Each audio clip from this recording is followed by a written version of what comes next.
tonight. Gary strolls past a sign that sums up his usual Friday night. Three Pauls talk heat pump electrical problems. Rick relives the horror of school sports day. And a seasoned teacher swaps the classroom for the chaos of the electrician's challenge.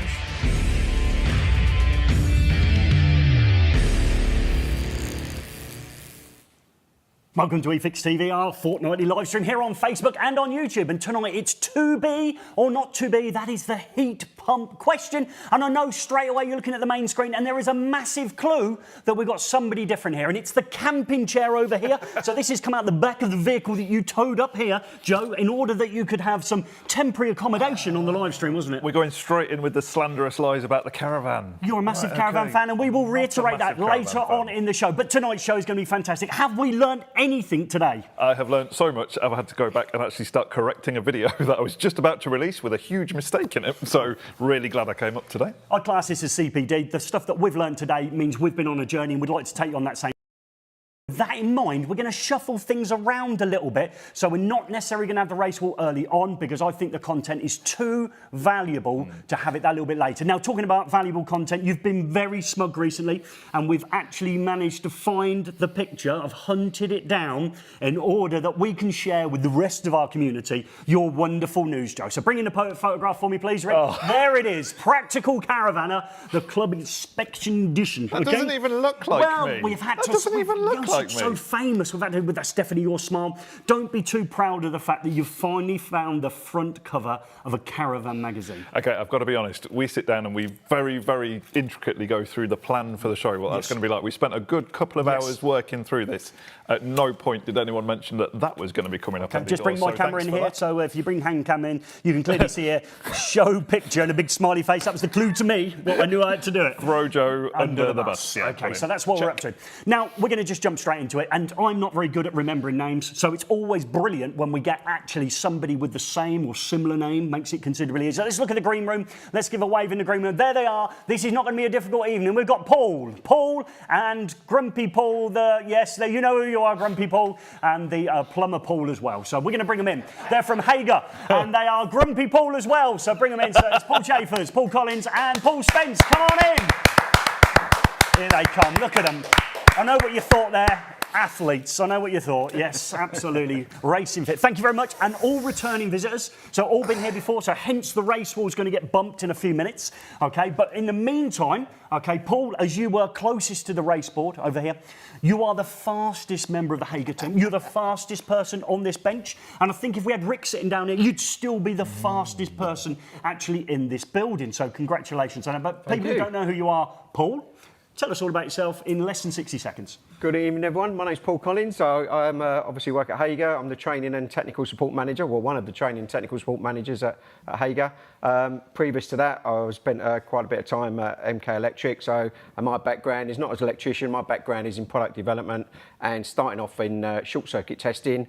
And obviously, that was maybe 40 years ago now. So my career now for Hager, giving technical support and things like this. But okay. Good evening. So not an electrician. No. And yet, as we're going to see a little bit later in the show, not only the fastest person on the bench, not in outrageous territory. Oh, pretty impressive. Yes, we'll go back to outrageous territory because we'll come back to race in a minute. Paul the plumber, okay, or Grumpy Paul as well. So you're here to throw scorn on the industry from a plumbing aspect, but tell us a little bit about yourself and your amazing technical background. Well, I've been a heating engineer for 45 years and recently gone into semi-retirement now. Founder of Heat Pumps UK, 26,000 members of my group for Heat Pump Advisory, if we can call it that. Mechanical, electrical background, served in the Royal Navy as a marine engineer, and here we are, heat pumping away. Mr. Chafers, follow that. Oh, how can you follow that? Tell us a little bit about yourself. 35 years in the industry, so I was an electrician, time served for the British Railways Board, and yeah, well, slow is the best way, Joe, you know? We'll come back to that. Great comment. Absolutely. Yeah, so long time in the industry. I think a fair few people know me. I've worked for some fairly big outfits, and a couple of years now with Hager as the technical training manager, and loving it, having a great time. And we've sat through it, and I just can't wait to get it started. However, we do love a race early on, so let's just leave a little bit of a snippet about friend of the show, part of the team. So he's the only person that actually owns a red and a grey T-shirt to say that he's taken on the Electrician's Challenge. Let's just see a little snippet of what we can expect later on in the show. So here we have Christopher Horn, who effectively, thank you, I mind up who we think he's like. So this is the skilled expert, which is teaching here, just struggling with the cable reels. Getting the cable off the drum, which is the first step, really. Suggest he's got his own personal solar panel at that stage, and he, obviously a refusal trying to get it up the conduit as well. So this is not a great start. Tools are never a problem. Never a problem with tools. Okay. Didn't have to fall far though. That's the main thing. Now we're into the actual consumer unit. He's bound to mention diamonds in himself because he always does. And look at that little bit of heel there, and obviously taking a shine to parts of his body. And look on his hands and knees, hardly needed, I would suggest on that one. And later on, we get the great pleasure of ripping Christopher Horn, friend of the show, and obviously close friend of us too as well. An absolute new one later on. There's some good stuff in there. Yeah. We've got tons to do before. Paul, you're a miserable man, okay, so I want you to chip in. You're out in the field, okay, you're looking at heat pump installations, maybe from a little bit of a plumbing background, so you don't mind rinsing a few electricians on the way through. What sort of things are you finding? Well, it's the incorrect selection of RCDs, and MCBs are not the appropriate ones for the appliance that's connected. Okay, let's have a look then. We've got picture number 1 coming up here, so this will illustrate it perfectly for you. I'm sure there'll be loads of other things that we can suggest about this picture, and when it comes in there, so what we've got there, obviously I don't think there's anything wrong with the branding, but there is some things that may be legacy there, aren't there, Mr. Chafers? So what are you going to say there? What's legacy issues there about that consumer unit? The type of RCD, Gary? Yeah, so it's an RCCB, so it's the main switch, it's not an individual RCBO, and we can clearly see there, Mr. Collins, well, what type is it? Looks to be a type AC. Okay, so we're very familiar from this in the past. The sine wave is on there, and we're suggesting nowadays, Plumber Paul, we're suggesting that that's probably not the right device, is it? Oh, well, definitely not, no, Gary. It should really be a type B. Okay, so we're going to get to that. Okay, going to be a Type B. Now, there's some different things about Type B devices, but let's see another one. So let's see if we can improve the situation. Hybrid. Okay. It's a bit of a type testing issue there. Yeah.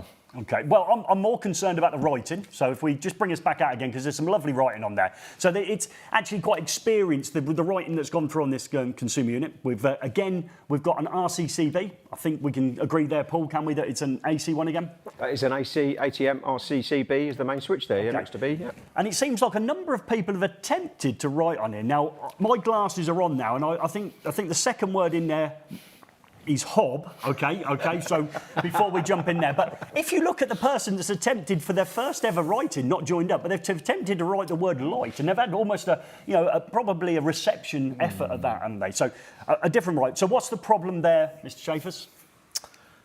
Well, the spelling's not very good. No. It's bring your small child to work day, I think. Yeah.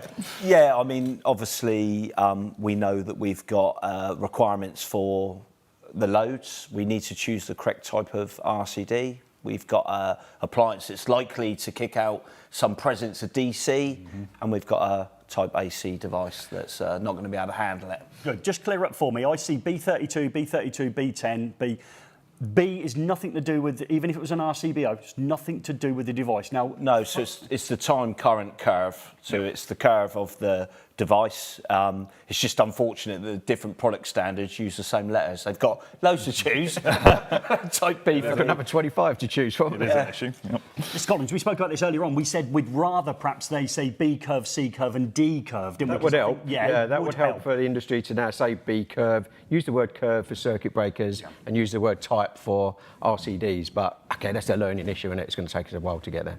You've got the third one. We've got another one here, Paul, as well. So if we bring that one up, we've got a slight... Well, hang on, there's a bit of an improvement here. I was smuggled in a surge protection It's all the same brand, so that's something. The font size is a little bit different before we go there, and the main switch is on the wonk. What's improved about this, but we still don't like it? Well, that's a Type A RCD in the RCBO. Yes. Which is still not satisfactory for a heat pump, an inverter-driven heat pump. Yeah, and we're going to probably clarify that as we go through, because you talked about very old heat pumps where potentially even the AC one, definitely the A1 would be okay, but we're probably a long way off even being anywhere near that. You talked about it being frequency-driven, is that what you said? Yes, the variable speed drive for the pump that the circulators specifically, you could have multiple circulators on a heating system, and each one of them can have up to 3.5 milliamps DC pulsating leakage. Okay, we'll do that as well. We'll cover whether it's pulsating or smooth as we go through as well. So I've seen it as well. Some very electricians that I follow, I've seen them starting to install heat pumps, which fills me full of joy. I've seen their Instagram posts, they're beautiful consumers and that. And I'm looking at them, Paul, and I'm still seeing, because they think, oh, A-type is the minimum, they're probably falling into a little bit of a trap here, aren't they? They are really, yeah. So, you know, we need to think about manufacturer's instructions. Does it tell us a type A is the suitable device, you know? And it may be so, you know, from what Paul said over there, but there's a good chance it may be not. Especially with the modern ones. For those people who haven't obviously experienced heat pumps, okay, we can bring one in here. We had some fun with this, and we're not going to talk about the things that we laughed about, are we, Mr. Collins, on this one? So we'll just see a picture of a heat pump, which I think is uber exciting for us to see. So there it is. Okay, this is one of yours, isn't it, Paul? That is indeed one of mine. That is actually a Grant R2 99 kilowatt heat pump. Fabulous piece of the R2D2 heat pump. Yeah, it's more like a gonk. Yeah, and again, I don't think it looks anything other than what it looks like. I don't think there's anything offensive about it. It's no different to seeing bits of boilers and all the rest. We've got to get used to kit outside. We're not going to go down its metallic and outside route. We can do that in a separate one. But I learned something on this photograph, didn't I, Paul? You did indeed. That's a propane gas, the R290. So you can see the isolator on the right-hand side at high level. Yep. That's because of the safety zone around the actual heat pump. There are limitations as to where you can fit the electrical switchgear. So that is actually outside the safety zone, so it's perfectly reasonable. I had literally no idea of No, that. I was just Literally no idea. Only us two didn't have any idea. Yeah. Everybody watching this knew that. Oh, yeah, they're all typing now. Yeah, I knew that. So we're moving into a new world. That new world has got many challenges, including now all of a sudden we're going to be thinking this almost like a bathroom or a sink area, aren't we, where we're trying to get that zonal area where we can have our kit installed. But there's plenty of other issues that we're going to dive in as we go through, and some great research also that you've done, Paul, as we've gone through as well. So if we move on to our next image, image number 6, because we didn't have a 5, which I quite like the fact we didn't have 5. So we move on to the next one. Oh, we've brought up a table. Right. Do you want this one? Data sheet. Yeah. Okay. Who wants it? Paul, Mr. Chafers, would you like this one? Yeah, so this is from a Valiant heat pump. Okay. And we've done a lot of work with them to provide this solution that we've currently got with the new device. They actually asked for a RCD Type B. You can see that on the bottom row there. But if you look next to the RCD type, there's 2 little asterisks, and they take you to the footnote, which asks for a Type B RCD rated to 20 kilohertz or greater, with a minimum tripping threshold of 150 milliamps above that 1 kilohertz. Yeah, but we haven't got to worry, have we? Because if we go and get, like it says, a Type B RCD, and there are people out there that have got them or allegedly got them, obviously we've got one in front of us today, we'll be fine. We haven't got to worry, because it says Type B. I've read the instructions, I've done a glance maybe, and I've got a B type one. Yeah, do we look at the footnotes? I don't know. We'll come back to the 150 milliamps in a minute. That just seems to me as if I might drop one. So just a reminder, the different types of RCD. So we said there needs to be a Type B. Yes.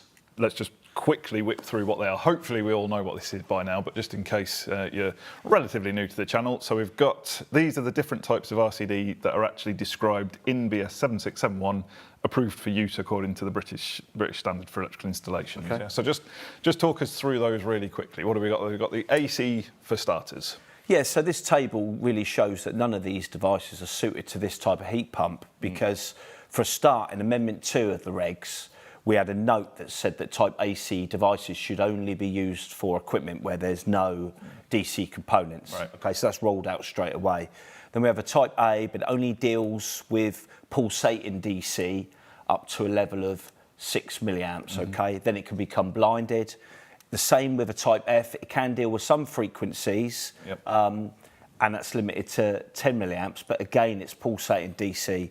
Now, some of the characteristics of these heat pumps is that they can actually create a smooth DC fault, and it's only the Type B that can deal with that, okay?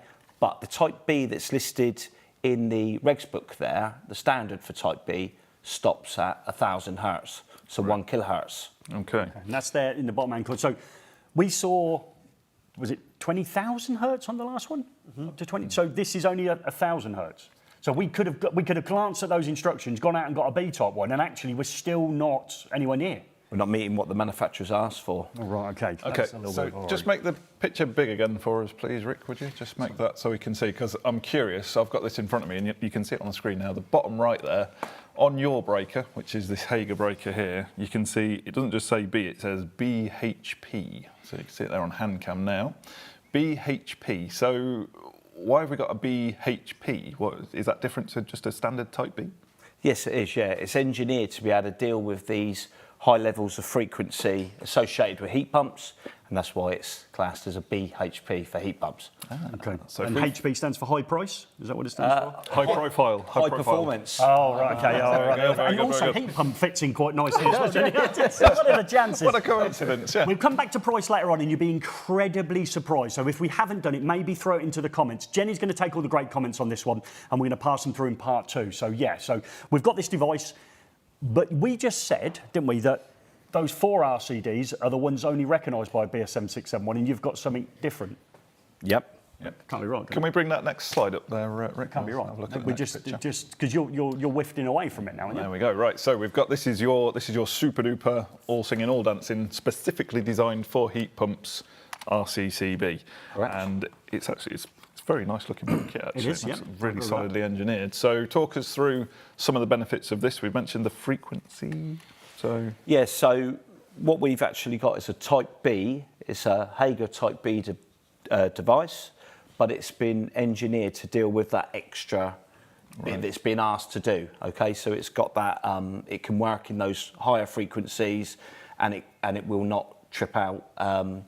And cause any nuisance tripping, because it has a minimum threshold of 150 milliamps when it's above that 1 kilohertz. And we have a manufacturer's declaration, Paul, for that, don't Yeah, we? we do. Yeah, you can get that from us, no problem. So am I thinking now, because it is a B-type RCD, you've met the requirements of BS 7671, but you've added a bit on? It's a B-type RCD, Yeah. yeah. But we have just added that little engineering bit. As Paul said, Valiant needed this extra feature in the product.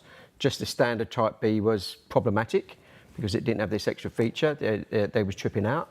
And of course, you can't have this RCD that's nuisance tripping. It is a nuisance. So we had to, engineer this particular device so it can cope with that particular operating characteristics with that particular manufacturer. Yeah, and when you see the graphs that Paul's gone through and done, you'll be, oh my word, this is amazing. Often hear B plus thrown around. Have you heard that before? B plus. So again, next image for us there, Rick. So this is a Type B, but it's a Type B HP. So is that the same as a B plus? Because we see that getting bandied around on social media. You should. So yeah, we get asked this quite a lot actually on the shows we do. So B plus might be able to do with these similar features, but the thing is with a B plus, it's not a European, it's not a harmonised standard.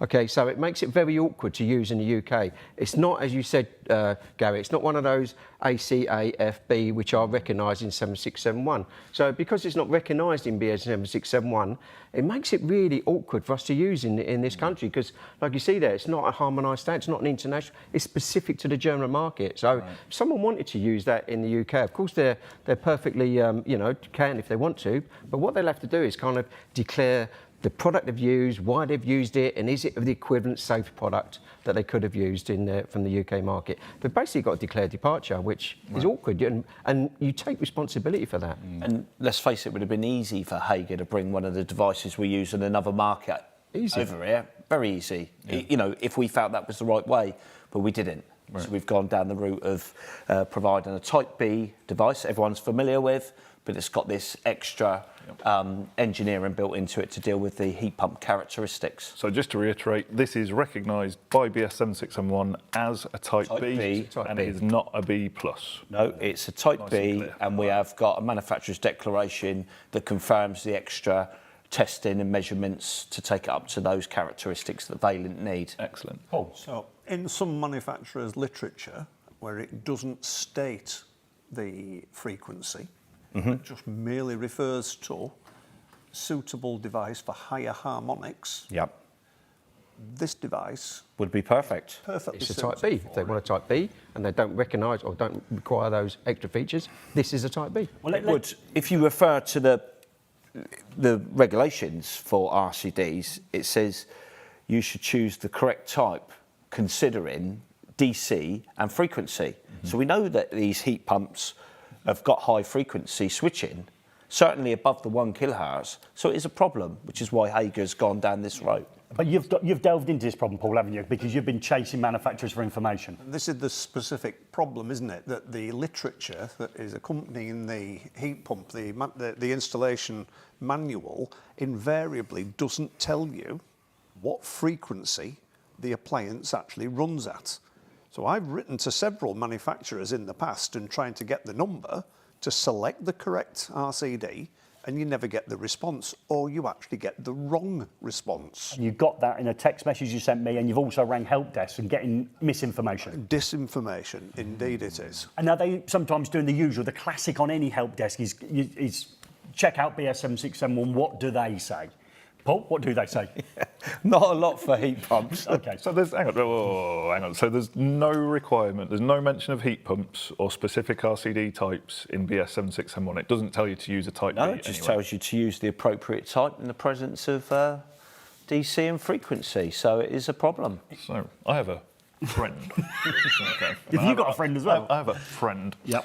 who doesn't bother installing RCDs at all because, can you just engineer it out if you run it in an SWA or you run it on the surface? I mean, can you engineer it out?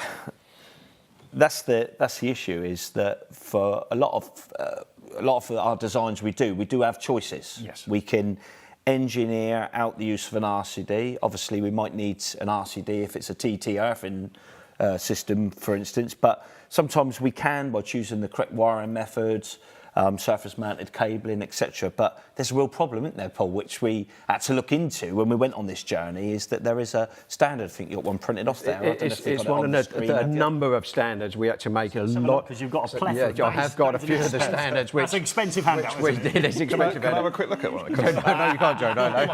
Can I take a quick look? You're going to buy one of those. Yeah, so these are expensive standards, of course. We have license to look at these. So, and it was, a lot of reading, a lot of tables to digest, and a lot of different information that we wasn't used to, working with. This is the standard on the screen now. So Okay, right. when people say about what can we do with the regs, can we design it out?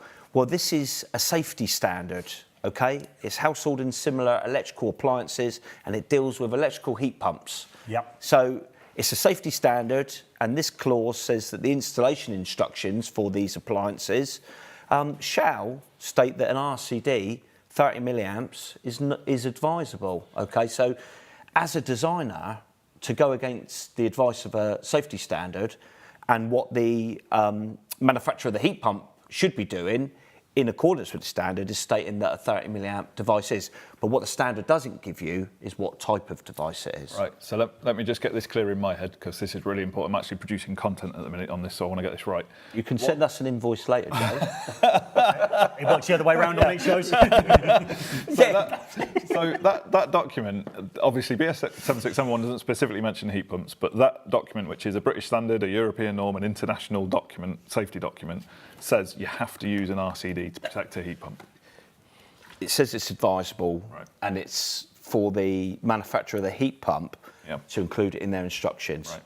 So when we've spoken with these manufacturers, yeah, of course they are wanting to comply with the standards, so they're giving advice, but they're not giving the level of detail what installers require. So as an electrician, it would be madness for me not to install an RCD on a heat Absolutely. pump. It really, Yeah, I'd be flying in the face of official guidance from I think a you would. safety document. I think you would find it hard to support it. God forbid, but if something went wrong and you had to stand there and justify why you went against the advice of a British standard, safety standard, it'd be a hard thing to do. It would. Okay, I'm just going to flag something up here, because it said 150 milliamps. Now, has the human body got a little bit more resilient to current? And obviously, that was there. When it was 150 milliamps, it said on the Rick, can you just bring up picture 6? Rick? Yeah, just I think I didn't misread that. So 150, it's down at the bottom. I've got my glasses on for a reason. Bottom line. So remember, this is when it's above 1 kilohertz. Okay. That means nothing to me and all our viewers, I'm afraid. So,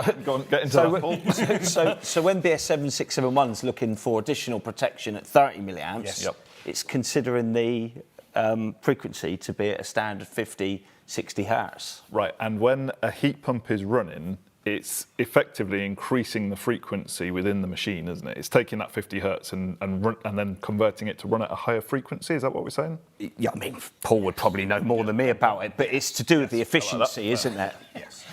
So is it likely that the machine could run for its life and never exceed 1,000 hertz, making the original B-type acceptable? It could. Go on then, explain. You could have small exhaust air heat pumps, Okay. a very low load compressor, or it's not likely to exceed 1,000 hertz. Okay. But you're more likely with an inverter-driven heat pump to be anywhere between 1,000 and 20,000 in normal day-to-day usage. Within the new home standards, heat pumps are in, solar's now in, you broke that on the news for us. Are any of those ones that people may be fitting on those new builds, okay, are they likely to come under 1,000 hertz? Few. Few, okay. Very few. Okay, very few. So it's likely to be running at 1,000 hertz. Or above. Or above, yeah. Okay, but I'm still worried about the 150 milliamps. Yeah, so you become 5 times more resilient to the effect of electricity. Well, we can get to that. There was a bit of a journey we had to go on. And, Okay. you know, One Take us of with the you. other standards we had to read, that was this particular standard. Can I have a look in that one? I can show you it. it's top secret, Joe. Yeah, let's have another look. This is that particular standard where we had to, again, read and digest it closely. Because there is information in here. Okay. I think Paul's going to explain it in a minute because he was, not being funny, he's the main guy that actually did all the reading, to be fair. I took an easy seat with this one. Paul did all the work. Makes a change. Yeah. So essentially, to understand what the effects of frequency have on the human body, we had to look at this standard which deals with the effects of current on human beings and livestock. Unfortunately for me, I started with part 1, so I read all of that. It's always the best way. You start with the first film, yeah? But it's part 2 that deals with the special aspects, so that's where we deal with the higher frequencies, okay? And within... So we're more likely as electricians to be at least aware of the first publication, aren't we?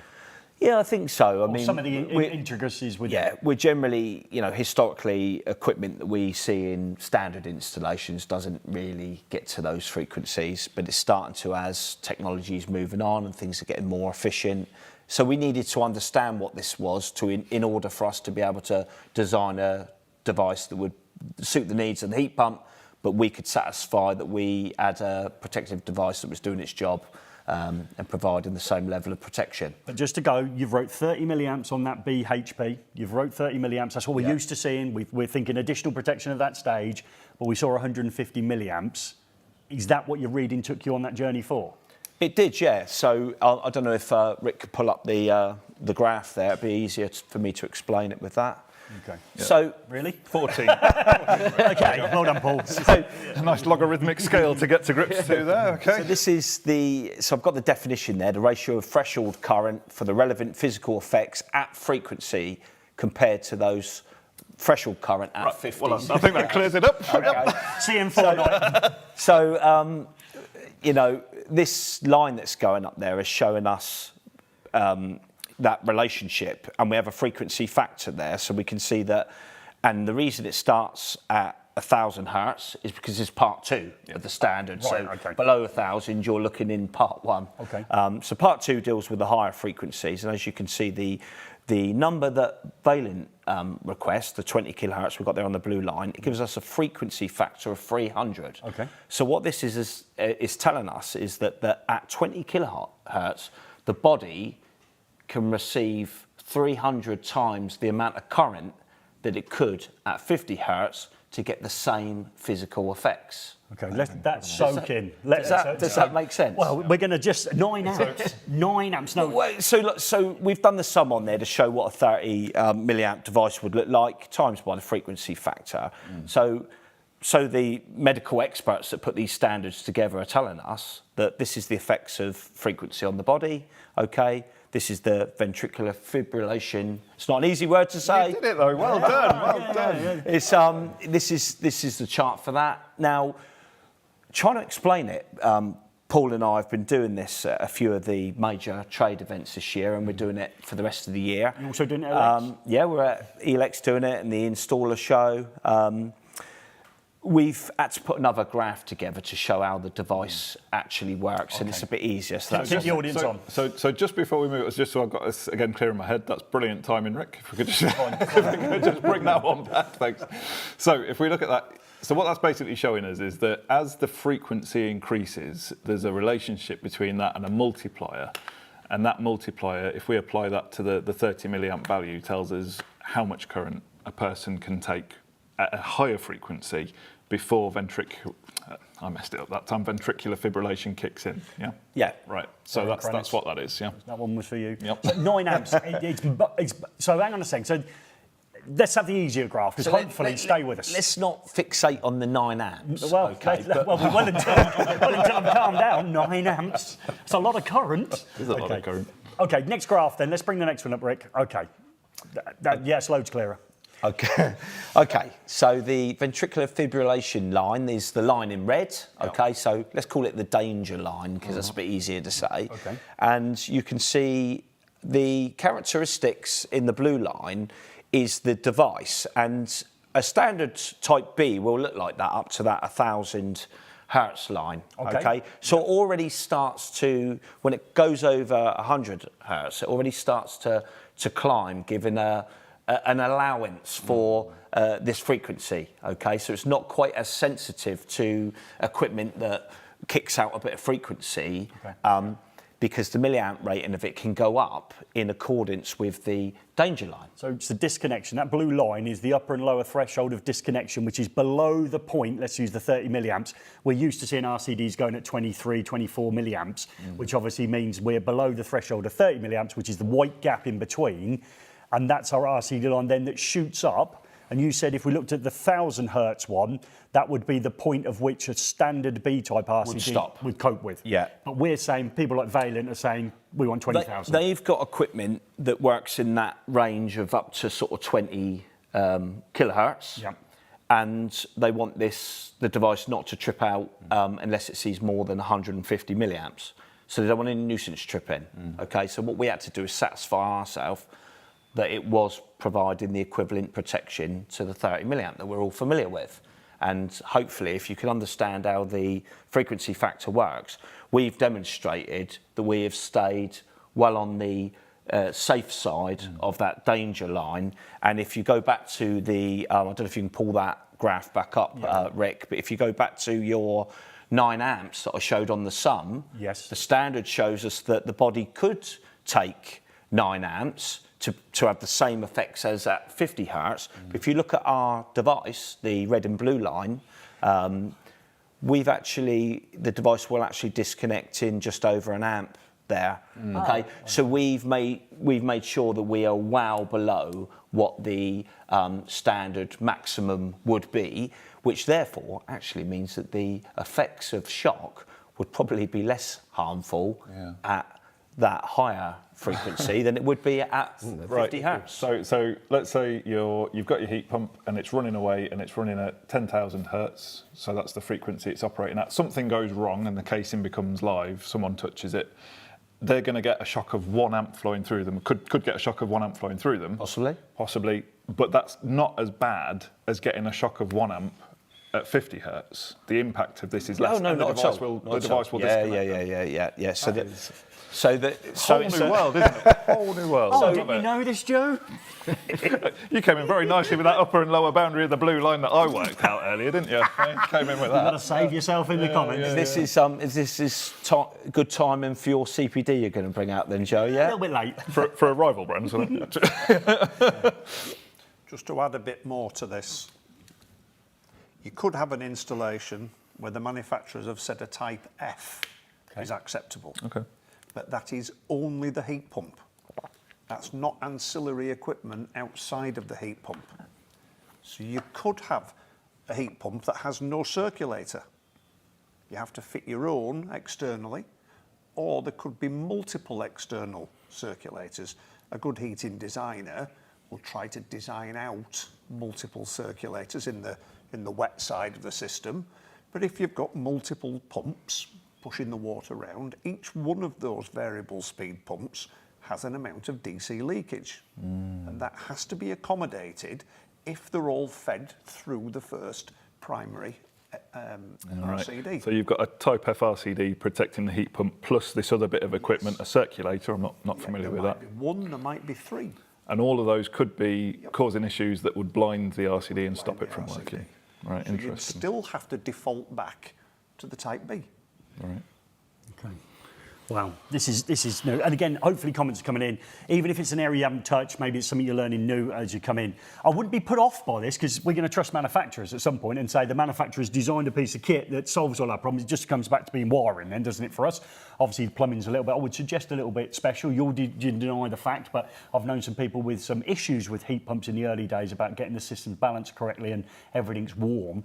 So we won't delve into, I think we delved into that a little bit last time, didn't we? Yeah, that we're making the systems absolutely 100% right. Okay, so RCD, got to pick the right one. Manufacturers, if they don't give us any information, what would your default position be, Paul? Well, if in the absence of manufacturer's specification, I think BEMA actually stipulate that you should default to a Type B. Right. So the only one to default to is the BHP. Okay, because the other one stops at 1,000 hertz. Because they stop at 1,000. And if you get it wrong, effectively you've taken the design aspect on there, haven't you? So if you've installed the wrong one, you haven't chased down the answer, you're in a world of trouble. Two things could happen, of course. One, it could be an electric shock risk, of course. If you designed it wrong, it might be blinding the RCD. Or two, of course, it might be tripping early.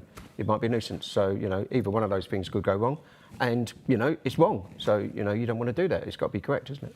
So going back to the A ones, so I've seen those out in the wild being installed against heat pumps and that. It could be that the situation occurs where the device becomes inoperable. It won't trip at all. Is that true? Well, so it misleads. Right. Because you think that there's no problem because nothing's tripping. Right. But you could have a fault on the circuit that warrants a trip. And it's not that going anywhere. can't trip because it's blinded by the higher frequencies. Okay, that's not good. Yeah, not good at all. And I keep seeing them out there as well. I don't want to be that person that comments and all the rest of it. We've obviously made the video now. So, it's a case of, hopefully the education once is out there. You've got something, Joe, you probably want to say. Just a couple of big questions coming in. So a couple of interesting ones. The big one, how much is a Hager type BHP? Are we going to talk about that yes, now? We're going to talk let's about do that it now. later? There's a question coming. We're going to do questions in the second half because I put, obviously... That one just caught my eye. High price That's and the all one rest of people it, always go to. Because, what is it, Paul, roughly? Okay, we don't deal with, Paul and myself don't deal with the prices, of course, so, we can only say roughly what the selling price should be of it, but, a few years ago, if we were talking about a Type B RCD, we'd have been talking somewhere near £500, wouldn't we? I asked you earlier, Gary, and you said straight away, £250. Yep. We expect this to be sold at sub £200. Okay. From the wholesalers. This kit in front of us, which we'll have probably another look at in the second half as well. So what would this set us back? Because this is the full solution. We will come back to it. So we've got it there, and then the devices accordingly, and the surge. Well, roughly what's this? This is a complete assembly, of course. So what we've got is just a small consumer unit that's kind of designed for Valiant, with Valiant in mind, to be honest with you. So it's got a couple of RCBOs in there for overcurrent and earth leakage protection for, just a standard heater and some control systems, and the Type A might be good enough for that. Well, it is good enough for that, as we know. But then there's as an MCB to give the overcurrent protection and for the RCD there. So the price of that board, I'm not entirely sure, to be honest with you. But somewhere... Does that also include the surge? It does include the surge device there. Yeah, we'll give you. To include the price, just give us a don't wingle out of it. 250. Somewhere around there. Yeah. Obviously, we're not in complete control of the prices from wholesalers. This actual board will be sold from Valiant, so it'll be through their plumber merchants. This was designed for them. Okay, it was for their spec, what rating of devices they wanted, so that we could get it in a small unit. Our market manager was able to bring in a single mod device, which is something we might see in the future for Hager. But so this board here from Valiant, obviously the loose components we can sell for anybody who wants to put them in another unit. Paul. So price of an install of an air source heat pump. Now, let's work backwards now, because this is cheap, isn't it, to have an air source heat pump installed? What are we talking? Well, the average seems to be around 13,500. Can we make the maths a lot easier for Gaz? What about £12,500? Well, What does that make this then, Joe, percentage-wise of the cost? About 2%. 250 quid? 12,500. 1.9%, wasn't it? We worked it out earlier on. Yeah, there you go. Well, you changed the figures. We were working on 13. It's like 2% is close enough, I think. I think actually, just the oracle of all maths. Yeah. What's important here with that having the surge protection is obviously the heat pump itself and the smart controls are sensitive. They're sensitive equipment. But you see, a lot of installers are fitting external monitoring equipment in addition to the manufacturer's control systems. Okay. So things like open energy monitor, that's heat pump monitor, is third-party heat meters, electric meters, and the controls that can send all the information back to you, be able to watch it on your account online. Those devices also require that bit of protection as well. So fitting the module with the surge protection built in is a win. You're already protecting yourself. Yeah, and we'll look at selectivity and circuit design in part 2 as well. Got another question? no, I had to figure it out because it was bothering me. It's exactly 2%, so I got it spot on. Okay, well done. Well done.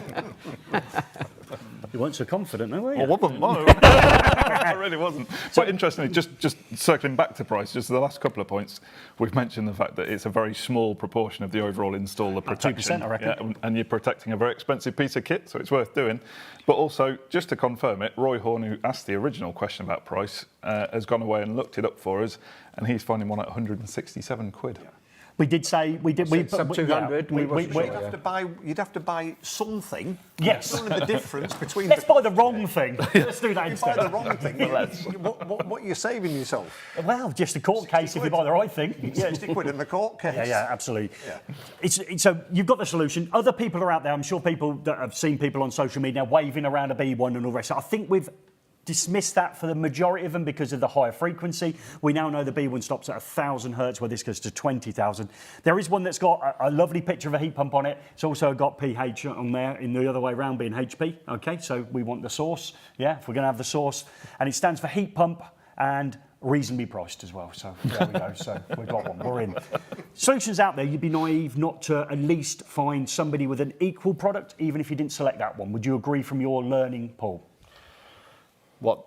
So if you weren't fitting this one, if for some reason you didn't fit this one, you've got to take the knowledge that you've given away at shows across the country, all the knowledge you've given away, people are now aware of it. You can't deny the fact that you've got to have a little bit more knowledge when selecting an RCD on a heat pump. Yeah, it's, hopefully we've done hard work for people. We're out there, we're giving the CPD, we've got, online learning material. We've done lots with the launch of this device, so hopefully the information is readily available. So any installers watching this, they jump onto the Hager website. There'll be a landing page there with all the information about it. You may see other devices. We do see one or two other devices claim to be heat pump devices. We can't speak for those other devices, but what Paul, you could probably explain about what it's got to comply with when it's in an assembly. Yeah, the device is one thing, okay, but it's got to go in something, of course. So it has to be tested by someone to make sure that when this is in a metal box and sort of dissipating the heat, as it would dissipate the heat, it's not going to get too hot. And that's a decent reason why this is a size, Okay, this can handle a lot of heat being such a size. So, we have to, in our laboratory in Telford, the guys there literally physically wire this thing up, put the 100 amps for it, or whatever the assembly rating is, okay, and measure it. There's probably 20 or 30, 40 thermocouples there, measuring the temperature of all the terminals, all the, the operating means and things like that, to make sure it doesn't exceed the limit specified in the standard. So, that's the sort of thing we do as a manufacturer. We don't just buy the bits or get the bits, put it in a box and say, yeah, okay, that will do, there's a solution. No, we go through the whole process.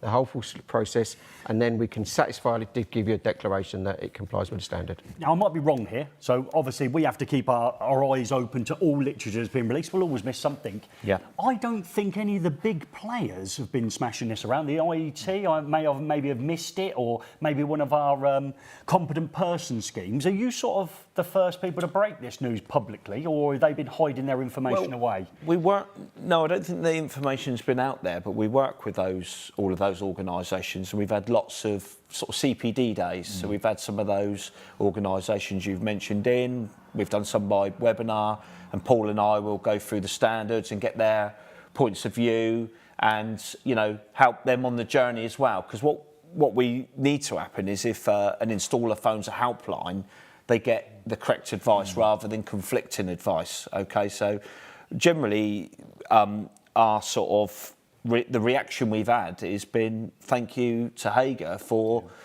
explaining this process to us. You know, we've moved on now where the equipment we're installing sort of supersedes some of our existing, tech that was out there.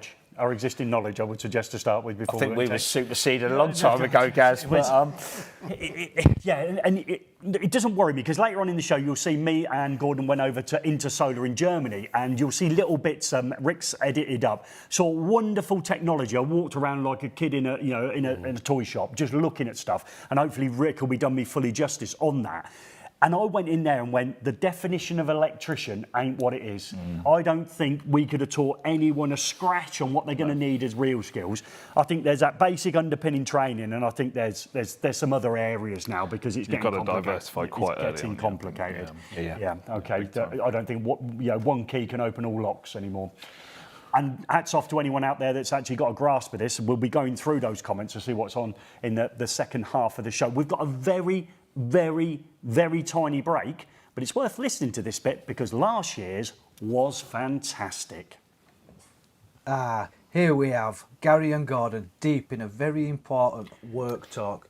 You can just smell the productivity and the lager, a quick strategic toast before the networking really kicks off. Gary, fearless in the field, navigates the crowd with the poise of a man who's just had enough to think he's smooth. Here we see Gary in his natural habitat, the bar. Focused, alert, thirsty. He's about to make some crucial decisions, lager or wine, or maybe both. He's done it, a beer and wine. Hang on, what's that? A mystery bonus glass. Someone's clearly gone all-inclusive. If in doubt, carry drinks in like you're smuggling snacks into the cinema. Reunited at last. Two titans of the industry blending seamlessly into the crowd, beer firmly in hand like true conference veterans. Gary's upgraded to wine now, classy touch. Meanwhile, Gordon's still riding the beer wave, the balance of power restored. Outreach efforts begin. Gary clocks someone and points like he spotted a rare Pokemon. Whatever the fella whips out is clearly tickling the lads.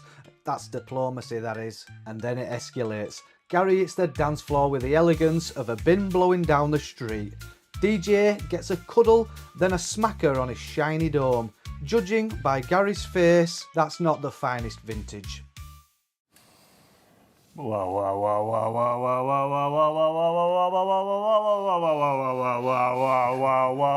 That wasn't meant to be the next segment, and it isn't the segment I saw earlier on.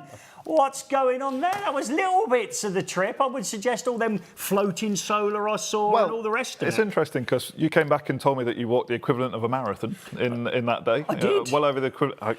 Looked like you drank the equivalent of a marathon there, Gary. Have you ever watched the marathon? There are liquid stations throughout that run, and being dehydrated is your worst scenario on that run. I think that's Rick just getting a little bit of empathy for me getting mugged off with that caravan picture earlier, isn't it? I think I'm not happy about that. He's lent back into it. I like it. I did not send him that. Well, I did send him that footage, but it was buried in amongst what was probably 2 hours of quality footage. Hopefully, we'll get the re-edit of that coming out in the future. And if we do get it, and the stuff that I thought Rick was going to do, it will definitely be worth watching. But I promised you a chance to come drinking with me, and now you see I've got previous. Let's see how you can win tickets on the Attention, plane. citizens. A most unfortunate announcement. We regret to inform you that you may be the unlucky winner of a most dismal experiencer, a trip to that grey and gloomy corner of the world, Dublin, Ireland. Upon arrival, you will be whisked away to Robus headquarters, where you'll be subjected to hospitality. Expect relentless friendliness, insightful discussions, and possibly even tea with biscuits. But the horror does not end there. No, you'll then be escorted to the infamous Guinness storehouse, where, despite your better judgment, you may find yourself enjoying a perfectly poured pint while learning the scandalously fascinating history of the black stuff. And just when you thought things couldn't get worse, there will be bars. Lots of bars. With live music, dancing, laughter, people talking to strangers. Truly ghastly. So enter if you must, but be warned, if you win you may experience fun. Dublin. It's not as terrible as it sounds. I would like to think you don't want to jump out of this live stream to see the link in the description, but as we end this, hopefully we'll remind you there's another competition later on as well. that clicking that link, it's a doddle. You watch a little bit of a video that Joe's done, you answer a couple of questions and a tiebreaker thing, which is just, you can't lose on the tiebreaker. And if you've ever heard of AI, it got one person a ticket on the plane last year. I'm taking 10 people and somebody from eFIXX that does not know they're coming yet, because I haven't picked my favourite eFIXX member. So last year Rick came, he's fell out of favour. Quite recently, I would suggest. He was in the running up until about 3 minutes ago, and now he is not getting a return ticket on the plane. I was looking forward to going with him because me and him had to rush away last time. We were, let's say, between events, weren't we? One of us got up in the morning and one of us didn't, so that was a great story. But if you can, and you've got the means, I would suggest you jump into there. It was brilliant last time. Aaron Nobbs already came back to me and said, you people have got to enter, can I enter again? So that's a great opportunity. And again, we'll be looking at new and emerging technologies when we go over to Robus as well. So they've got all kinds of great stuff over there. That's brilliant. Right, we've got some coordination issues now, I would suggest. Once we get RCDs, you've done some work on the S-type RCD in a CPD that's out very shortly. I think we've got a picture that can help us overcome the fact that we can start confusing RCDs in placement. So if we bring that one in, then we can see obviously what we've got structurally. So I take it left-hand side is our, say, cut-out fuse, is that right? Our 100, 60, 80, whatever it is. Yeah. We've gone there for our meter, and then effectively the dot, the first dot we see on the left-hand side is a set of Henley blocks. They are made by other companies as well as Henley. Then we've branched off. So this is effectively a set of tails, is it? Going now into a separate enclosure down the bottom? Yeah, so it's just sort of showing you that, you know, it may be your only choice to take the heat pump gear away from the installation, because if you was to try and feed it off of one of those other devices, you wouldn't have the correct coordination. Okay, all right. So there we've got, nice to see, but an S-type device in, obviously, and then you've got your standard RCs, RCBOs, RCDs, etc. Now, the S-type one's really important. There's a ratio, Joe, you've got to get at least between that and the upstream ones. Can you just remind me what that is? Yeah, I've been writing down some questions to answer later, but I think the answer to that is 3 times larger on the milliamp rating. So it makes it, the S-type one rated at what value? If you've got a 30 milliamp RCD, you'd multiply it by 3, which gives you 90, but manufacturers don't really make a 90 milliamp RCD, so 100 is the standard one, isn't it? So it's got to be both time delayed and at least 3 times the tripping current in order to be compliant. So that is for selectivity. For selectivity. S stands for selectivity, and I'd like to say I learned all of that when I actually edited part of your video. Can I just, did I answer that correctly? Because I properly came out of a full-on distraction there. It's just like, okay. So just bear that in mind. There is a CPD that comes across with the time delay RCD, and he explains it brilliantly, and I was there. And again, I learned something as we've done today, which is always fantastic. So we've got to be careful, because if we put them in the wrong position, haven't we got the issue where maybe an upstream device can't cope with what's coming back at it? Is that the idea? Whereas the B one's in the wrong place? That's the idea of it. Basically, you've chosen a particular RCD to deal with the presence of DC. Yes. And if it's being fed by another one upstream of it, then as the current passes back through that one, that one can be blinded because it's not able to deal with it. So typically, it needs to be rated at the same or better. Okay. And we've got some sort of similar setup to that separate consumer unit. So if we bring the camera in and have a look at it, and what we've got means of isolation, which we're really comfortable with, and we've got our surge protection device fitted. We've got a water heater circuit here on is that an A-type RCBO? It is. And then heat pump. Well, that's not heat pump in the truest sense, because what is that, Paul? That's the actual heat pump controls. I'm sorry, Gary, at the moment we don't have a label that says heat pump controls. Okay. We will look at that, of course. We have got a man we have got a man that knows how to fix that. So we'll that's be on to heat that pump tomorrow. controls. He knows how to touch. Not the heat pump itself. That won't have or won't need the same characteristics as the heat pump circuit itself. So every time you look at that, you can say a little bit of Gary was left behind. And then this one here is just a MCB, C-type. Obviously, it was probably specified by Valent, and it's 16 amps. And then we're into an RCCB, aren't we now, and not an RCD. And we'll come back to that in a minute. And we can clearly see there, can't we? We want to get it in focus, folks. We can clearly see there the symbols. We're happy with the 3 symbols that suggest that we are a RCD of a B type, but we've got the extra bit there. We've got the HP, which stands for heavily priced, heat pump, and then we've got the heat pump symbol there as well. I thought that was an extractor fan. I thought it was a bit over the top for a bathroom. They're the standard symbols, Gary, you get from the standard under the BHP. Obviously, the heat pump kind of illustration is not from a standard. We've just put that on there to hopefully make it a bit more clearer.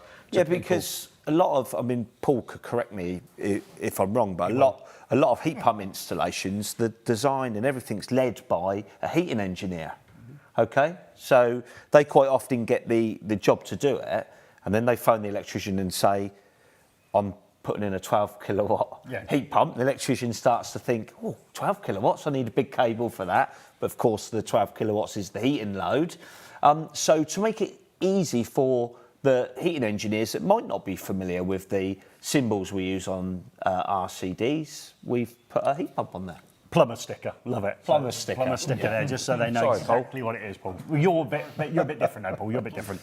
Somebody said to me once, "You're very special." That's what they said to me. Okay, and I agree with them. Okay, and just give that one on the heat. So the heat output, Paul, and the energy input. There's a massive difference. If it was a 12 kilowatt output, what's likely electrical input for that? Probably 4. 4 kilowatts. So we'd be sizing the cable based on the input, not the output.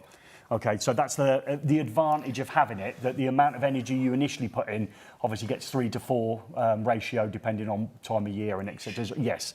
Okay, again. Now, every manufacturer states what the load is, the peak load, and what size breakers to use, what size and type of MCB to use. And we've got a C here. Are you seeing a lot of Cs out there in the field? Yeah. C is quite common. All right, okay. And again, manufacturer, hopefully they'll display that in their instructions. Maybe this Usually is in the electrical section of the installation manual, it'll tell you, there'll be a table telling you what breakers to use. So the installation we saw very early on were people just having a wing and a prayer, weren't they? Possibly. Yes, possibly. Yes. Yeah, well, no surge if nothing else. You'd love to see a little touch of surge as we've gone through there. Nice design, nice little one. We've got some other alternatives pictorially that you could do. I think that's a great solution, especially if you're not going to change the main consumer unit, just to pop a second one in. You've broken into the tails, no issues whatsoever. But you've come up with a couple, you've got many designs. We're going to show a picture with 2 on next. So let's have a look at the next 2 designs. And here they are. So this one here. So that's this. Yeah, this is what we've just seen. So again, the black box in the middle, you'd say is Henley blocks or equivalents of, and we've got that separate. That's great. And this was at the start of the journey. You can see there's different components in there, a double mod surge. So this was very early days in the concept of what Valent wanted, and we ended up with what you've seen here. So it's just a picture to explain that scenario with the connection. And what was your great quote earlier, Gaz? You came up with something when we were talking about whether to use the existing DB or to add a new one? Can't remember. Oh, come on. Oh, it was brilliant. Well, I was going to give you it back. No, it was Don't take it. No, you take it. I actually can't fully remember it. No, neither can I. It was something, when in doubt, split it out or Yeah, something. I think that was it. I can't even remember it. I come up with them all the time. It's boring. You know, it's like saying after saying, gag after gag. I do a matinee on a Saturday. Yeah, I've got ones. Yeah. So, I thought you were being exceptionally generous there with giving that back to me. Just not a clue. Massively dyslexic. I can be funny one minute and forget it the next, folks. Unlike you lot who are laughing on the joke. So that's the first one, which you've just seen. Let's bring up the next one, which has got the 2 pictures on. So let's see that one next.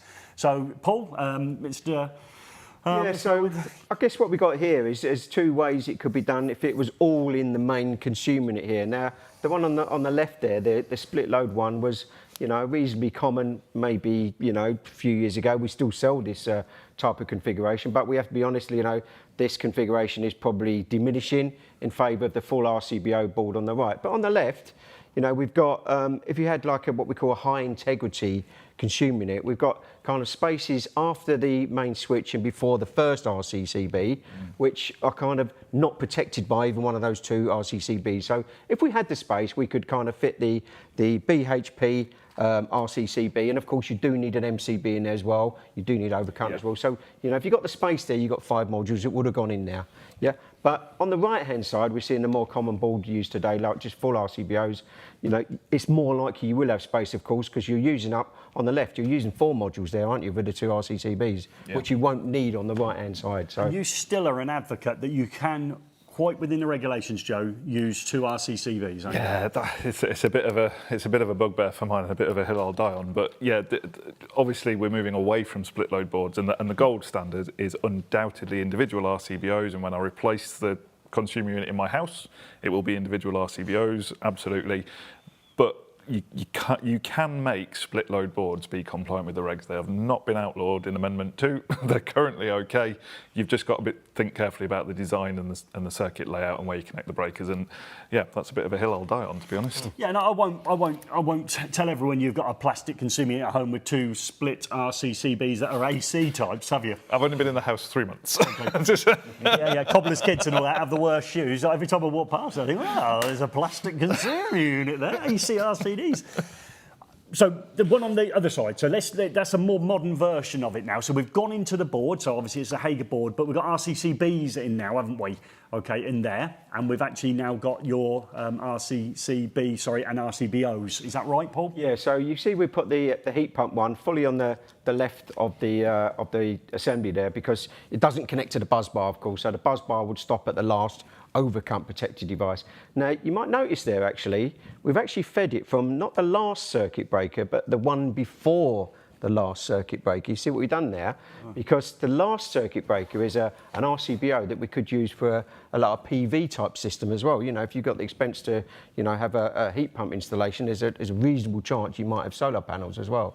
So you might need a board then that's 116 amp rated. So we can give 116 amp rated for a board as long as the secondary, 16 amp supply comes in fully electrically opposite from the normal 100 amp supply. That's the way we've managed to do this. And again, it wasn't just, okay, yeah, let's put it in there, that will work, we know that. We had to put it in there, put it in our laboratory, get the guys there to, fully test it as far as they could, put 100 amps through the main switch, distribute that 100 amps through the first circuit breakers, and then bring another 16 amps through the RCBO, and generate all that heat in this assembly, and make sure that no point in this assembly, specifically the terminals, of course, did it exceed any of the temperature rise that's allowed in the standard. Meaning the main switch isn't rated at 116 amps. No, it's because not. It can't. Yeah. So if one of the circuits wasn't loaded fully, that would be just taken up by the solar anyhow, wouldn't it? Yeah. So it's not about the main switch being required to be 116 amp. It's an assembly rating. It's not a device rating. It's an assembly rating. And this is just to meet the requirements of Chapter 55. Yeah. I would just say as well, if you're not entirely sure what we're sort of talking about with this issue, we have made a video on this explaining how adding solar PV to a consumer unit can start to not overload the board, but basically run too much current through it to a level that it hasn't been tested to. And this is a really, really good solution that I've not really seen. I don't think I've seen any other manufacturers do this, where they've basically said, well, we'll take our board, we'll do some additional testing to prove that if you're bringing 16 amps worth of solar PV into this board, it'll be okay. So it's brilliant. There's a landing page on the front of the Hager website. BHP's covered there. It's really good. So is this increased rating for solar PV? It's actually a declaration you can download it, isn't there, on that landing page. So if you wanted to put that for your EIC, maybe you can put that declaration behind it. To say that this board is 116 amp rated, because it's as Paul said, to meet that regulation. Proven that that's okay. And of course the main switchboards that you would use there with the RCBO, they've got an INA rating of 116 amps actually on the label inside. So for anybody doing an EICR or whatever, and they wanted to check the requirements of Chapter 55, Gary, they could see it there with the manufacturer's label. And again, what we just said there very early on, new home standards 2025. I know there'll be a slight lag, but if you were having one of those under the current guise, it would have solar and it'd have a heat pump. How many boards out there in the wild, which we've just described, have actually got the capabilities of it to be incorporated in one board? I would suggest at the minute you're leading the way on that, so that's really good. So, yeah. Absolutely. We've not seen anything out there, or they're not saying anything about it. It's a good point as well. Just something that struck me when we were looking at those pictures as well is that this doesn't have overload protection, does it? It's just an RCCB. So this does need to be used in conjunction with overload protection. That's why you always see it in the actual physical product and the joins there. It's fed through an MCB as well. Really important point there. And actually, a good question that's come in. Where is it? Paul Tipton just asked a really good question. Can you use a separate enclosure for the RCD Type B and run it off an MCB from the consumer unit? So you can take an MCB in the consumer unit and run a circuit out to this in a separate enclosure, so you don't necessarily have to think, how am I going to find 4 more ways in there? As long as that MCB wasn't also protected by your Type AC, RCD in the Because, consumer, you yeah, don't forget, but there's a spare could way. blind that. Yes. That goes back Yeah. to that So- coordination issue. So if it was a MCB on a high integrity way, for instance, Yes. You're okay, or an old 16th edition board Yeah. on the non-RCD way. You'll be all right. Yeah. So I believe Valent will be offering that as well from us. We've got that very thing and a small enclosure with the device. One question came through. Why can't we have it as an RCBO? Well, just think of the amount of technology we've got here before we have the overcurrent protection element of the RCBO. So you'd have to cram all of that into a single module. Well, I'm sure we'll get there one day because we've managed to do some amazing stuff with technology, but that's that size for a reason, not just because Hager thought they're going to make it this size, is it? That's technology at its best. Absolutely, and as Paul said, we do all that testing to back up that the stuff's going to last the lifetime of an installation. So quite often when you see very small devices in very small boxes, it's not always the best thing unless it's got that level of engineering and testing behind it. So, you know, even for our RCBO that we offer for single phase charging, it's a double mod size device because we've tested it and we believe it's the best in those conditions, you know. So the extra size of the equipment in there to deal with those frequencies, that's where we are at the moment. You just installed your own, Paul? Okay, own air source heat pump, or you've been playing around in a property with it, and your default position was to install what at the mains end? That unit. Remember, they're listening to it, you just pointed to it, you fitted this, you fitted this exact box. But it's a bigger version. Oh, is it? Right, okay. Bigger, more ways in it because I need more MCBs and metering and. Yeah. But it's the BHP RCD. If in doubt, Yeah. pick BP, yeah, okay. Can't be wrong. HP, come on, get on with it. HP. Right, okay, brilliant. So any other questions coming through that you want to address that we've gone through? Okay, first, real biggie. Are you at the ELEC show tomorrow? Yes. Yes. There you go. So that's from Blippy 2558. So there's your answer for that one, Blippy. That's an easy one. I just want to say we only used 3 or 4 slides from that really long presentation. So don't fear if you've gone there, you've heard absolutely everything. Yeah, no, there's more to hear. 1 o'clock. 1 o'clock. Paul and I will cover it. We're going to cover the solar solutions as well. Just to point out that when Chris Horn come to see us last at eLEX, he did bring us some nice cakes. So it's not, you know. He's on. Oh, we're coming to you, Christopher. We're coming to you. It's not mandatory though, is it? People can come without cakes. Well, I don't know, make some rules. I used to do that all the time. I used to mandate sweets and cakes and all kinds of stuff off my students, so I don't think that's a wrong thing. Are you going to be at CF? We are indeed, yeah. I take it you've not got the chance to do the tech talk there? They're not allowing you No, to stage? Darren does, but we are. Yeah, actually, Darren's doing some hot topics, and you know, He's borrowed your presentation. hopefully we should be getting involved in some capacity. Of course, it'd be to direct traffic back to our stand where we can have a more in-depth conversation. And you two going to both be there?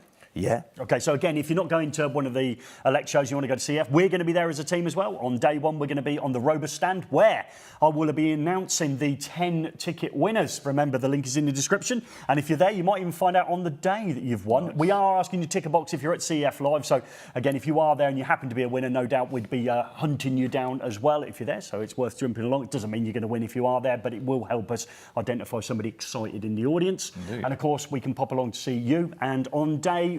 on the Friday, you're going to be with us, aren't you? Yeah, we're going to Marshall Toughlex, aren't we? Which is going to be great fun because we've got that darts player whose name I can't remember. Well, they've got 2. They've got 2 darts players. They've got Phil Taylor on the first day. Yes. Okay, and then they've got the same guy that was there last year. I'll give you his nickname, Flash. All Put right. it in the comments if you know who the dart player Flash was. He made the world final against, don't say it, he made the world final against Phil Taylor one time. I think he lost 6-3. I think he had darts to go 3-all at one point. You may not know this, but we've actually got a dartboard set up permanently here in the studio, and we've all been having a little play on this today. And I think the Pauls are going to give him a run for his money based on what I'm saying. Yeah. What was his nickname? Spray and Pray? Something along those lines. And again, just for the record, Rick has been awful. Joe Jr., I need you back because I need a bit of competition.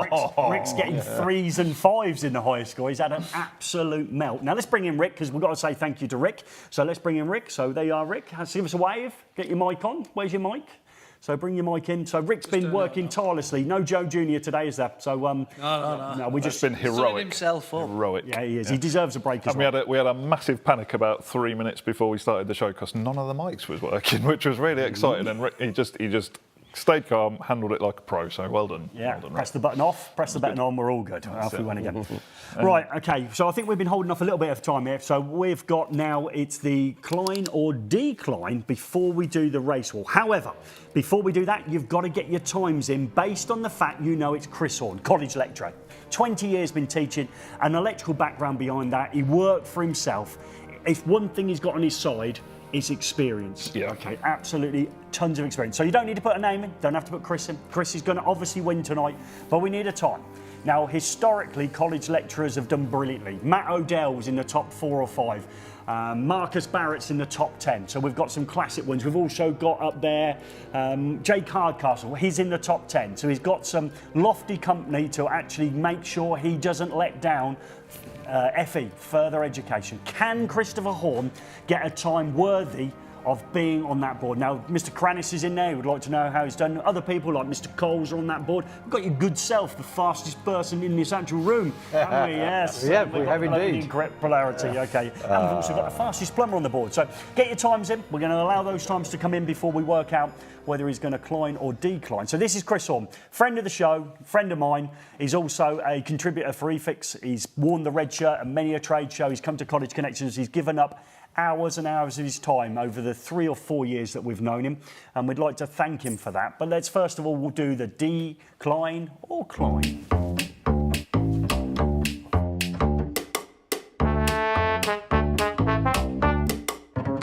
For tonight's show, we've delved into the archive in order to get the footage of Chris Horn doing the race wall. I think make it a little bit easier to access this. I'll drop it down there on the floor. And I know Chris very well, and if he had an opportunity to say climb or decline, much like his teaching career, he would always take the tools that make your life a lot easier, and he would have been climb, and he would have taken those off that shadow board. However, I know one thing he has declined recently, the opportunity to return in September to teaching, as he's handed in his notice. And when I think of FE settings, I think of how many of these green cable bins that I've seen up and down the countries on eFIXX College Connections tour. And if you want to also have one of these, remember the link is in the description. They'll pick it up from your house and deposit the money into your bank. Let's see how Chris got on.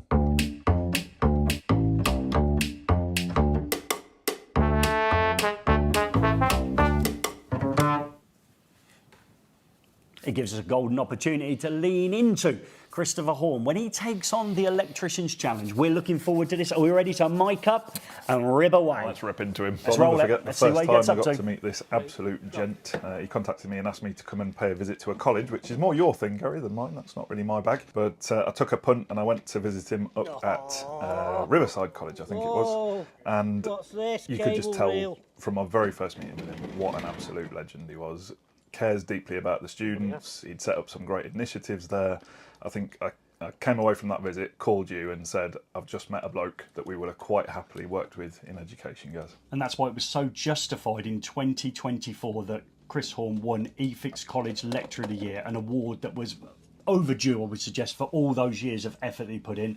And talking of effort, I sent him on his way on LinkedIn as well. I said to him, take a look at LinkedIn. I think it can add some incredible value, not only to your teaching, but actually the resources that are available out there in the industry. And unlike many people in the FE sector, Chris, give it a go. Well, I think if anyone of our viewers goes and connects with Chris Horn on LinkedIn, they'll see just how committed he is to promoting his learners, his college, education, the electrical industry.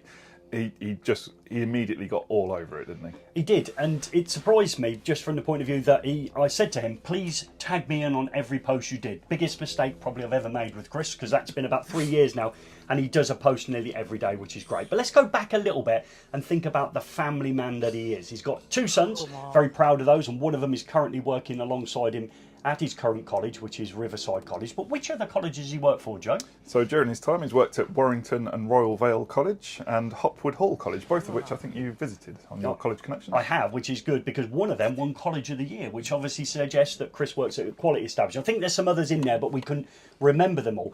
But not only has he got 2 sons, he's got 3 grandchildren. And going into retirement, Chris has said to me he's absolutely looking forward to spending a lot more time with those grandchildren, doing the pickups in the morning, maybe for the school run, so whipping round to his son's house, picking up the children, taking them to school, and then also having the great pleasure of babysitting regularly. This is obviously, I've had to lean in for this. Matthew has said that he's going to be spending a lot of time babysitting, and that will be doing him a favour. Do you think all of this is news to Chris? Do you think this might be the first time he's hearing of this? I think it might be fresh news to him.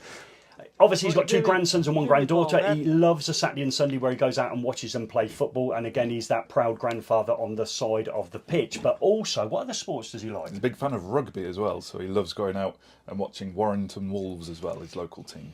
Okay, and also, because you get to that age, don't you, he's taken up bowls. He's quite competitive at that. There is a guy at the club that he's got nowhere near yet, but I'd imagine with retirement looming that he'll improve that, and I'll imagine once he gets that scalp, that'll be something that he'll pass back on to me. And he's also a big fan of fishing, but as soon as he retires, I think he's going to be replacing fishing for cables with fishing for actual animals on the water. So he's looking forward to getting out there and enjoying the peace and the solitude after a long career of noisy rooms full of students to a calm and peaceful life on the water, catching the occasional fish. Well, I've been around his house. I wouldn't say it was very peaceful because I think he inherited a dog from his son. Yeah, so yeah, we're told that he's got a dog, which he didn't buy and nurture and raise. He inherited that from one of his sons, which smacks of perhaps someone bought a dog and wasn't quite ready for how much work was going to be involved with that. So, Dad, will you look after my dog for me? Or that classic, I've moved into a property where I can't have a dog, so I've got to give it off to... So now Chris has got a dog. Yeah. Going back to his teaching career, Chris has done 20 years in FE, and unfortunately with every FE job it comes with stresses, and as far as I'm aware, he's had 4 heart attacks. So this bloke has put his absolute soul into it and will deserve every moment of his retirement. Now, Chris, his wife, obviously, he's not retiring exactly the same time. I think there's a small age gap between them. So, again, he's going to get that first little bit of time just to bed himself in to see if retirement's ready for Chris to join him in order that, that process can go through. Absolutely. I'm a bit surprised that he is retiring, to be honest, because he's so committed to teaching. Like you say, health-wise, maybe it's definitely the right thing to do. But when we've been and seen him teach, we've seen him in front of learners, he was creating new initiatives, he was always looking for new ways to present things, new little kind of tricks and sort of things that he tried out in the classroom to try and get the message across that he was trying to deliver. Press that up for me, God, it's just fantastic to see someone getting towards the end of their career still showing that kind of commitment. What a legend. Thank you, Chris.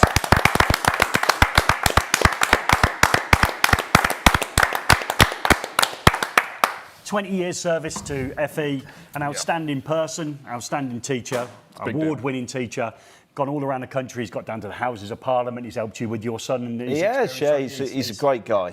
He's a great guy. And if you do see him at any of these shows, he's going CF Live, and he's not wearing a red T-shirt because he'll still be representing his college when he did that. Last year he came and wore a red shirt, I think, or was it white? I can't remember now. But what a legend. Hopefully we'll have the pleasure of having him amongst the team as he goes into retirement. I'm trying to poach him for a few days each month. So thank you ever so much, Chris, for everything you've done for me personally and professionally in the about 4 years that I've known you. But we need the time, so let's get the time. So ready, young man? Gordon voice on, so let's go. Let's see how well you did. There's 2 boards to choose from. Doesn't change the fact you've got to pick a board. Now, he isn't here to defend himself. Now, there is some incredibly slow times over here, and I don't believe there's a college lecturer on that board, so it would be incredibly disappointing. Which board were you on, Mr. Collins? The top board. Shall we just investigate your time first of all? Let's do that. So you weren't that high up, but we come down here. If we come down the board, we get down to around about here. We can see that, and we've got this new thing where we've got the pen here, which marks outrageous zone. So anything below this time, anything below here, is outrageous territory. Neil Bridgman, 4 minutes and 5 seconds. Yes. It's outrageous, isn't it? If you're taking anything more than 4 minutes to install a double socket, that's outrageous. Yeah. Who else have we got? Mr. Granis. Okay, there he is. He's there. That says Casey. Oh, no, it doesn't. Granis is up here. I did that last time. Sorry, Mr. Granis. Yeah, it was. I did that last time. Apologise for that one. You're up here. So, yeah, so it was Mr. Coles, wasn't it? Mark Coles is down there. Apologise. Down here at 417. Right, okay, but there is some gaps here. There's a gap down here, and always get people, there's a gap right at the bottom. People get a little bit carried away, don't they? Let's come up, because obviously we've got a gap here. Now, that's significant, okay? Because we've always said, okay, that in order to go on the board, you've got to be able to reach your time. Oh, right, okay. So obviously, our good friend Chris Horn isn't going to go here. He's going to be down here somewhere. Okay, so so as we come down the board, we've got the legend that is Paul Collins, fastest on the board in the room, which is very impressive. Little round of applause. Yes. Splatter and a clapping for yourself. And we've got Paul Chafers as well down here in outrageous territory at 409. And what was your excuse for coming in after your colleague? Gary wouldn't give me any tape. No tape. Yeah, no tape. And you gave us the cables together. You gave us a brilliant quote earlier in rehearsal. What was the quote? It was slow and steady. That's it. Slow and steady wins the race. Now, when you think about all those famous athletes and sports people, Lewis Hamilton, Usain Bolt, their policy is always slow and steady wins the race, isn't it? So Paul's in great company there. Yeah, that's how you get gold medals. Yep. Gary didn't give me any tape either. Oh. How quick you'd have been. Hey, you've been up there with Mr. Granis. And very, very respectfully as well, down here. Fastest plumber. Paul Spence, fastest plumber. Good time, 4:23, very respectable. But let's get to the main event now. Now, this is my very best Gordon impression, and we're going to see exactly where Chris Horn came in. So, if we make our way down the list here, we're outside. We're in outrageous territory, I'm afraid. We are below outrageous. So coming down, I can now reveal that Chris Horn did it in 4 minutes and 18 seconds, which puts him... Oh, he's under Mark Coles? It puts him just underneath Mark Coles. So he's in very, very prestigious company there. Mark Coles and Chris Horn there. So very well done, Chris. A very respectable time on the challenge wall. Very good. Good stuff. And again, a round of applause for Chris again. Yay! Thank you, Chris. Well done, Chris. Brilliant. Okay, yeah. Exciting stuff. Yeah, exciting stuff. So, questions. We think, as we've been going through, been quite lucky that we've probably answered all those questions because of the obviously your experience, Paul, out there in the field, obviously throws up those to start with, and then obviously a well-designed thing. If you've got any more questions, the best time to come along is Harrogate on Thursday and Friday this week. If you happen to be in the area, you're at all the elect shows and you're also at CF Live. So I don't think there's much excuse that you can't get up front and personal with people and have your discussion on those. I'd like to think, we'd like to think, hopefully, that was a learning journey we went on. I wasn't aware of how frequency can affect the ability of the body. 20,000 hertz, I've got 9 amps. I'm going to be as well off as I would have been around the 30 milliamps between 50 and 60. Yeah, absolutely. Do we need to mention the winner of the challenge? Yeah, we do. Yeah, we're still. Sorry, have I jumped ahead? No, it's fine. So we're going to go over to the burner phone. So you got a burner phone moment? Have you got a mic over there or not? We have got a mic over here. Okay. But the issue is we don't have the login. Oh, right, okay. So we can't put the number down. Who's won? Darren Cranis. Oh, well, he's got my mobile number. So if he sends me... ring him. Yeah, you ring him then. So Darren Cranis. Great friend of the show, Darren. I'm hoping that the gift that we can give him, he might have to wait a little bit for, and he's got my own personal number. He can WhatsApp me. Perhaps we'll go to his son, and it was a pleasure to see his son draped in all the eFIXX stuff I sent him last time. Now I only regret sending so much because I've now got to find something else. So that's fantastic. So we'll send that out to him. So that's brilliant. Also, another shout out here. Blippy2558. I'm sure that's not their name. That's your line. What's that? Yeah, not your government name. It's got the highest mark in the level 2 final exam today. So congratulations. So level 2 sounds like you might be a full-time learner. If you are on LinkedIn, please make sure you're connected with me and Joe. You can privately message us on LinkedIn, which is a great way of getting hold of Joe for information and me for some fun. If you're not on LinkedIn, I recommend that you do join that as a student because it can help promote yourself along a platform that is brand significant. Just getting the vibe from Chris Horn. He's on the chat. He says, at least I'm on the right wall. Thank you very much indeed. I'm putting it down to age. I think that was a really good time. I don't think I should be disappointed at all. So really how old are you, Paul Collins? 63, actually. Coming up 64. Yeah. How old is He's a lot younger than that. A lot younger. And remember, you didn't have any tape. No. You give me no tape. No tape. 20 quid that cost you, didn't it? Yeah. 20 quid. It was great. It's not been a good day for him. It was the way you were so keen. I was like, I know the time. I did offer him double or quits as well tonight, but he wouldn't have it. Blame it. Yeah. What, that you were still quick? I've hung up the screwdrivers. Wow, yeah. It's been brilliant. Okay, obviously, Paul, you represent the plumbing world brilliantly. Yep. You're an incredibly knowledgeable character. Again, if you ever get a chance to track you down in that WhatsApp, no, it's Facebook group, isn't it? Heat Pumps UK. Oh, Heat Pumps UK, and you've got 25,000 members. 6,000 now. 6,000. Since tonight, we've put another 1,000 on for you. You're welcome. So, and the guys from Hager, thank you ever so much. Returning visitors, hopefully you'll come again and thrash out the knowledge with us. Have you got any passing things you'd like to do for your competition, Joe? Chris Horn's back in. He's 63 apparently as well, so he's He's still clinging on to that. Still clinging on to that justification. You've had your moments. But we'll move on now. Yeah, we'll move on. Yes, competition. Yes, okay. We've left it last because it might be a bit prickly. Yeah, so we've got the robust competition. So don't forget to click the notes there. But we've also got the Schneider competition coming in as well, which is very, very exciting. So let's cut to me talking about Schneider Electric is offering a pair of hospitality tickets in its What's the Story promotion. The Oasis tickets offer premium club level hospitality, some of the best seats in the stadium, and access to exclusive bars. You'll also get Oasis merch and a £50 Uber voucher to get you home afterwards. Runner-up prizes aren't too shabby either. They include Ticketmaster and Apple Music gift cards in values from £50 to £250. To enter, spend £250 on Schneider products at participating wholesalers and you'll receive an entry ticket. Simply scan the QR code on your competition entry ticket to access the entry form. The competition closes at the end of June 2025. And I believe you're going to be at one of those gigs, there you go. Did you get tickets to see Oasis? You not won a competition, you paid fair and square? No, didn't pay fair and square either. My good friend Sean Scanlon, SSE Electrical Services. Yeah, Sean Scanlon Electrical Services. Get it wrong with my dyslexia. Okay, what's that? Oh, he's ringing there on the phone. What's the phone? Sean on the phone? Oh, right, sorry, Sean on the phone. Right, he's trying to get his own job done. Okay, you know what it's like. Sorry, I apologise for interrupting the live stream just to solve a problem that Rick's got. But he kindly said to me, yeah, I've got your 4 tickets, mate, and you can go. So that's a top bloke. There's some nice people in this world, which Chris Horney's right up there as one of those people, but Chris has never gave me 4 tickets to see Oasis. He shut up his game, shouldn't he? If there's a life raft with 2 seats, we'll watch him swim. He gave us 4 coconut macaroons. Oh, right, okay. It's on your boat then. You've got to look out for their boat, because mine's got me and Sean on, and we're going to say, yeah, we're going to get away with this. It's been brilliant. We'd like to thank everyone who's come. Returning visitors is always a pleasure to have you. Hopefully you've been educated, and if you have, please leave that passing comment as you leave. We've got a great end song. In 2 weeks' time, who have we got in? We've got ChargeMate coming in with Tap Electric, which is a really big event. We've been pushing that hard on the news, so do please tune in for that one. And that's going to be Joe Hammond, and he's flying solo with a special guest who hopefully will be confirmed over the next couple of weeks. Why aren't you taking the special guest role? Because, and I just want to say this especially, next Thursday is my 21st wedding anniversary for me and Mrs. R, so very happy anniversary, Mrs. R. Can't believe you stuck with me for 21 years with my nerdy ways. That's very kind of you, so thank you for that. And we're having the following week off as a little holiday. So we're you're going to on be holiday. off. So why am I not co-hosting? Because you're on holiday. We're not on holiday together. Just quickly point that out. We're taking separate holidays. So why is Gordon not doing it? Because he's the 3rd person on holiday. Yeah, we're all on holiday. Yeah, join in. What's that? The magazine.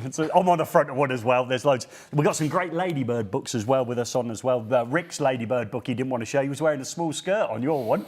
That was hilarious. You seen it? It's absolutely brilliant. It had me in stitches. Folks, if you've joined us for the entire live stream, you are seriously the type of person that takes their learning either mildly serious and you enjoy the fun, or incredibly serious and you hate the fun. But what is fun is the end song, and it's thanks to the Pauls that we can play this, and we'll see you in a fortnight. Thank you very much for joining us on Facebook and YouTube. Bye. When Gary forgets your name, don't take offense. He just calls you Paul. Makes perfect sense. We've got Paul the Spark and Paul with knowledge, and the awkward one that smells like a block drain pipe. Is it A, is it F, is it D, or BHP? Choosing RCD should need a PhD. Woo! Count anyway. Body hope we got it like a bumpy Alp. The rest of us are wiring stuff it and trip itself. Like B or even BHP. Now we fit the right one, look at me. With Hager's wisdom, we're no longer guessing. Just walking the pathway to residual success. Oh.